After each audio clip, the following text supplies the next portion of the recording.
রমজান মাসের শেষ দশক চলতেছে, লাইলাতুল কদর চলতেছে। আমরা সকলেই অবগত আছি 21 তারিখ দিবাগত রাত থেকে আমরা লাইলাতুল কদর শুরু করেছি। আসলে পবিত্র রমজান মাসের মধ্যে সবচেয়ে গুরুত্বপূর্ণ ইবাদতের রাত হচ্ছে লাইলাতুল কদরের রাত, শেষ দশকের 10টা রাত। প্রত্যেকটা উম্মতে মুহাম্মাদের জন্য এই রাতটা তালাশ করতে হবে। বিশ্বনবী এই ব্যাপারে অনেক হাদিস তিনি বর্ণনা করেছেন।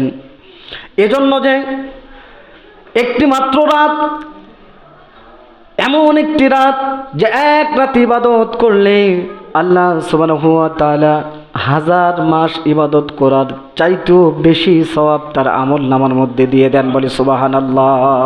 কত বড় গুরুত্বপূর্ণ, চিন্তা করেছেন? একটা মাত্র রাত আপনি ইবাদত করবেন, 1000 মাস শুধু নয়, এখানে বলা হয়েছে মিন আলফি শাহর, মানে কত হাজার দিবেন সেটা আল্লাহ সুবহানাহু ওয়া তাআলা মালুম, তিনি অবগত আছেন।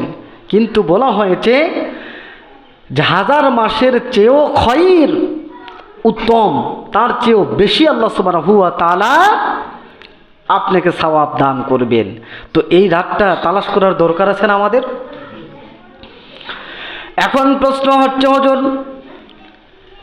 আসলে এই রাতটা কবে? আমাদের বাংলাদেশে আমাদের আলেম ওলামারা যেটা বক্তৃতা ওয়াজ নসিহত করে শোনান, সেটা হলো যে রমজান মাসের 27 তারিখ দিবাগত রাত আমরা কমর বেঁধে থাকি। বাংলাদেশে লাখো লাখো মুসল্লি আপনার 27 তারিখের অপেক্ষায় থাকে, কারণ তাদের দৃষ্টিভঙ্গি হচ্ছে লাইলাতুল কদর শুধু যাবে ওই 26 তারিখ দিবাগত রাত 27,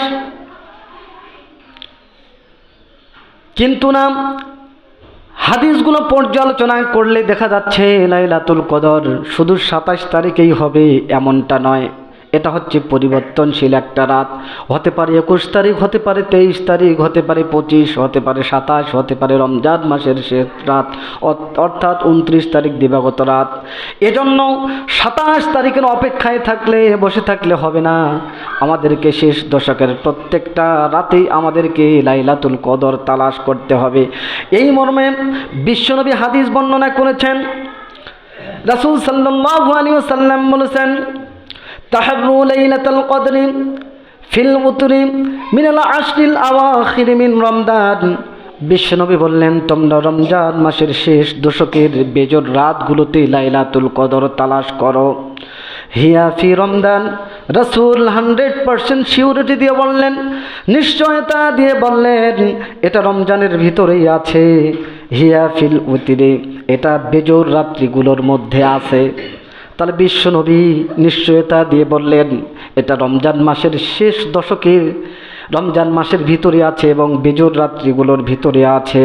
তিনি আবার বললেন মিনাল আশরিল আওয়াখির, এটা শেষ দশকের কোনো এক বেজোড় রাত্রি। এটা হতে পারে ফি 11, হতে পারে 21 তারিখ দিবাগত রাত, আও 13, হতে পারে 23 তারিখ, আও 15, হতে পারে 25 তারিখ, আও 17, হতে পারে 27 তারিখ, আও ফি আখিরি লাইলাতিন মিন রমজান, হতে পারে রমজানের শেষ রাত অর্থাৎ 29 তারিখ দিবাগত রাত। তোমরা এই বেজোড় রাতগুলোতে লাইলাতুল কদর তালাশ করো। বলি সুবহানাল্লাহ। সম্মানিত হাজিরিন, কারণ এই লাইলাতুল কদর এমন একটি রাত, এমন একটি রাত, আল্লাহ রাসূল সাল্লাল্লাহু আলাইহি ওয়াসাল্লাম হাদিস বর্ণনা করেছেন। তিনি বলেছেন, ইদা দাখালা রমজান ফিহি লাইলাতুন খায়রুম মিন আলফি শাহর। বললেন, আমার প্রিয় উম্মতেরা শোনো, রমজান মাস প্রবেশ করেছে। এই রমজানে এমন একটি রাত আছে যেই রাতে এক রাতে ইবাদত করলে 1000 মাসের চাইতে বেশি ইবাদত করার সওয়াব তোমরা পেয়ে যাবে। বলি সুবহানাল্লাহ। সম্মানিত হাজিরিন, তিনি বর্ণনা করেন, মান হুরিমাহা ফাকাদ হুরিমা খায়রু কুল্লিহা। রাসূল সাল্লাল্লাহু আলাইহি ওয়াসাল্লাম বলেছেন, যদি তোমাদের কোনো ব্যক্তি এই রাত হতে বঞ্চিত থেকে যায়, তোমাদের মধ্যে কোনো ব্যক্তি যদি এই রাত থেকে বঞ্চিত হয়ে যায়, তাহলে তোমরা বুঝে নিবা, তোমরা ভেবে নিবা আল্লাহ সুবহানাহু ওয়া তাআলার পক্ষ থেকে যত রহমত, যত কল্যাণ আছে, সব রহমত ও কল্যাণ থেকে তোমরা বঞ্চিত হয়ে গেছো। সম্মানিত হাজিরিন, বিশ্বনবী এরপরে বলেন ওয়ালা ইউহরামু খায়রুহা ইল্লা কুল্লা মাহরুম। আর ওই রাতের ফজিলত থেকে কোনো মানুষই বঞ্চিত হয় না সেই ব্যক্তি ব্যতীত যেই ব্যক্তিকে আল্লাহ সুবহানাহু ওয়া তাআলা তার সকল প্রকার রহমত এবং কল্যাণ থেকে বঞ্চিত করেছে। চিন্তা করেছেন হাদিসটার সিগনিফিকেন্স কতটুকু? আল্লাহ রাসূল বলেছেন যে এই লাইলাতুল কদর রজনী থেকে কোনো মানুষই, এই রাতের নেয়ামত থেকে, ফজিলত থেকে কোনো মানুষ বঞ্চিত হয় না সেই ব্যক্তি ব্যতীত যেই ব্যক্তি আল্লাহ সুবহানাহু ওয়া তাআলার সকল প্রকার রহমত এবং কল্যাণ থেকে আল্লাহ পাক তাকে বঞ্চিত করেছে। এজন্য আপনাকে আমাকে এই রাত, গুরুত্বপূর্ণ রাত, অর্থাৎ 83 বছর 4 মাস ইবাদত করলে যে সওয়াব পাওয়া যাবে, একটি রাত ইবাদত করলে এই 83 বছর 4 মাস 10 দিনের সওয়াব আল্লাহ সুবহানাহু ওয়া তাআলা ওই ব্যক্তির আমলনামার মধ্যে দিয়ে দিবেন, বলি সুবহানাল্লাহ।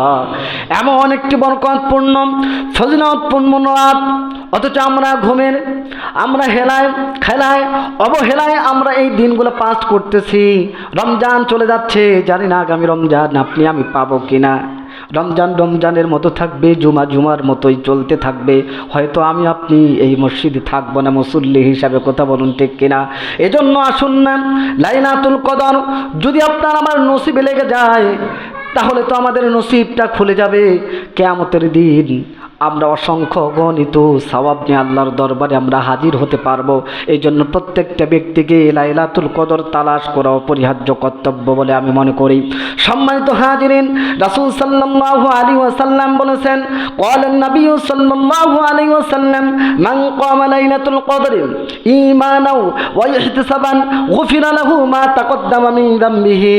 রাসূলুল্লাহ বলেছেন, যে ব্যক্তি ঈমান ও ইহতিসাবের সাথে লাইলাতুল কদর রজনীতে কিয়ামুল লাইল দাঁড়িয়ে দাঁড়িয়ে জেগে জেগে ইবাদত বندگی করবে, আল্লাহ সুবহানাহু ওয়া তাআলা ওই ব্যক্তির অতীতের সব গুনাহগুলো মাফ করে দিবেন, বলি সুবহানাল্লাহ। সহিহ হাদিস, 100% সিউরিটি দিয়ে বলতেছেন, যে ব্যক্তি ঈমান ও ইহতিসাবের সাথে রমজান মাসে লাইলাতুল কদর অর্থাৎ কিয়ামুল লাইল দাঁড়িয়ে দাঁড়িয়ে ইবাদত বندگی করবে এই বেজর রাত্রিগুলোতে, আল্লাহ রাসূল বলেছেন ওই ব্যক্তির অতীতের যত গুনাহ আছে সব গুনাহগুলোকে আল্লাহ মাফ করে দেবেন, বলি সুবহানাল্লাহ। একটিবার চিন্তা করে দেখুন না সম্মানিত হাজিরিন, আল্লাহ যদি কাউকে ক্ষমা করে আপনাকে আমাকে, এই যে ক্ষমা পাওয়াটা এটা তো সবচেয়ে বেশি একটা রহমত, তাই না? সবচেয়ে বেশি একটা কল্যাণ যে আল্লাহর রহমত আমরা পাবো, আল্লাহ পাক আমাদেরকে ক্ষমা করবে, এর চেয়ে সবচেয়ে বেশি উপহার আল্লাহর পক্ষ থেকে আর কি হতে পারে? এই জন্য আসুন না আমরা এই শেষ দশকের এই রাতগুলোতে আমরা একটু আমল করি।